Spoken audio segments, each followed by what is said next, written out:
안녕하세요. 경희서당의 강경희입니다. 오늘은 한자 진흥회 3급 책에 있는 한자들을 한번 설명해 보겠습니다. 한 과에 60자씩 되어 있는데 15자씩 4번에 걸쳐서 한번 수업을 할게요. 편안하게 꼭 급수다 이렇게 생각하지 마시고 좀 급이 있지만 관심이 있으니까요. 한번 들어보시고 편안하게 한번 시청해 보세요. 간단하게 한번 15자 설명해 드리겠습니다. 자, 상급 한자 1과 첫 번째 시간이고요. 첫 번째 결을 가짜인데요. 어떤 틈과 시간이 된다는 뜻이고요. 뒤에 있는 한자가 빌릴 가짜입니다. 빌린다는 표현은 어떤 농기구나 도구를 빌려서 쓴다는 뜻인데요. 날짜를 빌렸어요.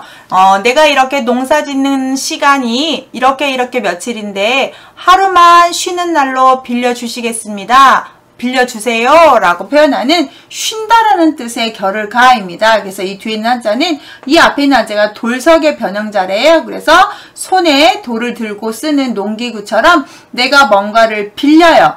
빌려서 앞에다가 날짜를 써서 날을 빌리다 날짜가 남다 해서 시간이 남다라는 말로 써서 뭐 병가를 내다든지 휴가를 낸다든지 할 때 쓰는 가짜가 됩니다.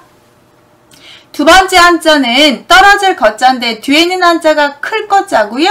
앞에 있는 한자가 발족이니까 발걸음을 크게 해서 앞사람과 뒷사람의 사이 간격을 떨어져 놓는 겁니다. 그래서 발걸음을 작게 하는 게 아니라 발걸음을 크게 해서 앞과 뒤를 떨어져 있게 하다. 쓸 수 있는 단어는 거리가 있겠죠. 떨어져 있다, 원거리, 단거리 이럴 때처럼. 그래서 이 거자가 발음, 발족이 발걸음이 떨어진 것처럼 많이 떨어져 있다고 보시면 되고요. 세 번째 막을 거를 보시면 앞에 있는 손이고 뒤에 똑같이 거자 클 거를 써서 아주 크고 힘들게 하는 것들을 못하도록 나에게 오지 못하도록 손으로 막아버린다고 해서 우리가 거절하다 할 때 많이 쓰죠. 그래서 막다, 항거하다, 거절하다 할 때 거자입니다. 손으로 막다 이렇게 보시면 간단하게 해결되는 한자입니다. 네 번째 보시면 이렇게 쓰이는 한자들이 거의 건발음을 하죠. 이렇게 비슷한 한자들은 모아서 제가 종종 영상으로 정리해 드릴게요. 지금은 급수에 나오는 한자들을 간단하게 보시는 거니까 칼검만 보겠습니다.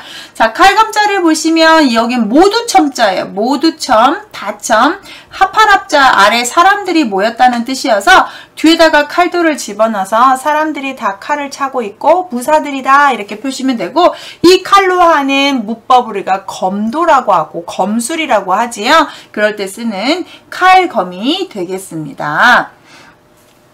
다섯 번째 보시면 부딪힐 격자가 제일 어려울 거예요. 잘 보시는데요. 앞에 있는 한자가 물수가 되고 뒤에 있는 한자가 약자가 되는데 어디에 부딪히다 약자예요. 이거를 다시 흐트러 놓으면 흰백자에다가 노을방자인데요. 물이 노아지다. 햇볕 아래 흐르고 있는 흰백은 햇볕으로 봅시다. 흐르고 있는 물이 확 어디에 세게 부딪힐 때 쓰는 거예요. 쫄쫄쫄 흐르지 않고 어딘가 부딪혀서 부서지는 그런 물결을 그리는 한자이기 때문에 이 격자는 갑자기 뭔가 왔을 때 쓰는, 부딪혔기 때문에 그렇게 쓰기 때문에 격정, 감격, 격돌 뭐 이런 식으로 쓸 때 쓰는 격자가 되겠습니다. 여섯 번째, 이지러지다라는 한글이 상당히 어려운데요. 완성품이 아니라 한쪽이 뭔가 떨어져 나가서 결점이 생길 때 쓰는 결자예요. 그래서 앞에 있는 한자는 장군부라는 부스에서 말씀드린 항아리예요. 항아리, 그릇입니다. 다 몰라도 그냥 그릇 모양이라고 보시고요. 뒤에 있는 한자는 옆에 그렇게 터졌기 때문에 터질 결, 터질 쾌라는 한자예요. 그러면 그릇이 터졌다, 그릇이 깨져서 완성품이 되지 않고 뚜껑도 없고 옆에가 어떻게 뭔가 좀 부족한 부분을 한자로 이지러질 결이라고 해서 결점이다, 결석이다, 뭐 이런 식으로 부족한 점. 그릇에 그릇이 터졌다, 그릇이 맞지 않다, 결점이다, 부족하다 이렇게 보시면 되겠습니다.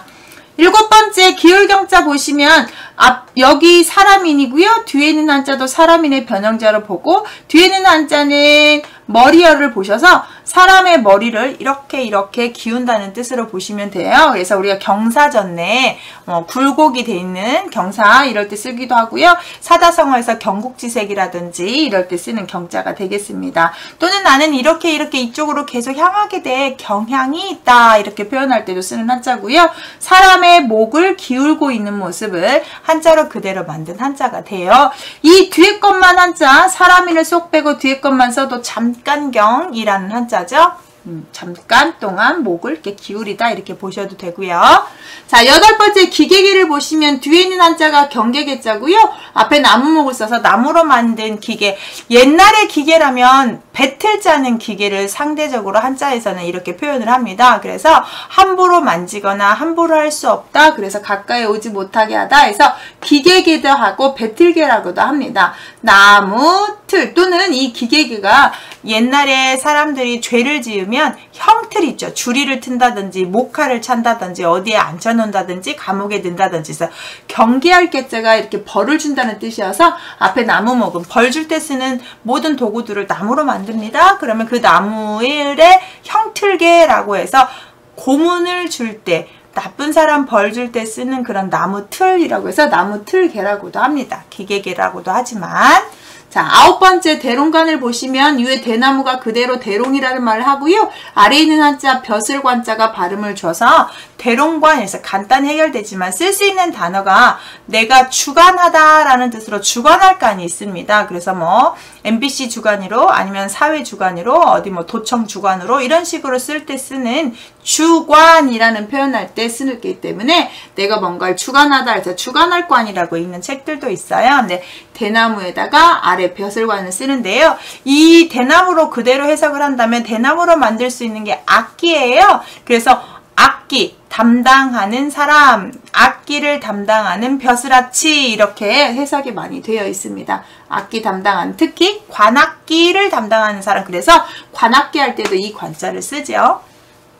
10번째 버섯균은 우리가 쉽게 식물에서 돋아나는 균인데 먹을 수 있는 식물균으로 보시면 좋겠어요. 그래서 위에 돋아나고 있는 풀처럼 그리고 볕단을 쌓아서 에워싸서 따뜻하게 만들어서 균을 배양시켜서 먹을 수 있는 세균 식품 그래서 버섯균이라고 보시면 되고 이런 균들이 나쁘다고 해서 죽여버리면 살균이라고 보는 거지요. 자, 11번째 보시면 도끼 모양을 썼고요. 도끼근은 간단하긴 하지만 도끼근이 들어가면 권력을 상징한다. 이 이야기는 꼭 알고 계시면 좋겠습니다. 도끼는 권력과 권력을 상징하는 거다. 그래서 임금이 장수한테 전쟁을 다녀오라고 할 때 신표로 도끼를 많이 줬다고 합니다. 그래서 도끼근 꼭 알아두세요. 의미를요. 그 다음 12번째 보시면 배틀 기자인데요. 아까 형틀계에서 얘기한 것처럼 이게 이제 진짜 배틀을 짜는 실을 만든다고 하니까 실이고요. 나무로 만들었고 그 배틀 짜는 게 배틀북이 왔다 갔다 할 때 창 소리 나니까 여기에 창과를 집어넣죠. 그래서 배틀기는 기계기도 되고 그래서 얘네 둘이 세트면 기계 단어가 되겠네요. 그래서 배틀기는 정말 배틀 짜는 그 소리까지 한자를 집어넣었다고 보시면 좋겠습니다.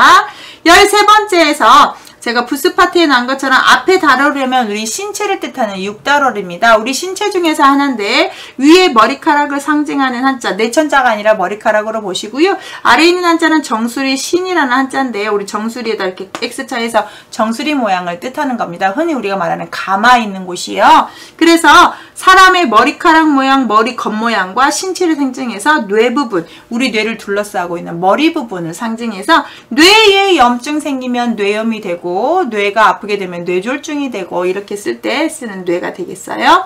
14번째 논답자인데요. 중국은 땅이 넓어서 논이라는 지형이 없대요. 다 밭이 되는데 우리나라는 지형이 너무 작다 보니까 한 해는 논으로 쓰고 한 해는 밭으로 쓰죠. 자, 밭에다가 물만 대면 논이 되니까요. 그래서 우리나라에서 만든 자라고 하고요. 밭에 물을 대었다 해서 논답이라고 표현해서 우리가 전답을 정리한다 이럴 때 밭전자하고 이 답자를 쓰지요.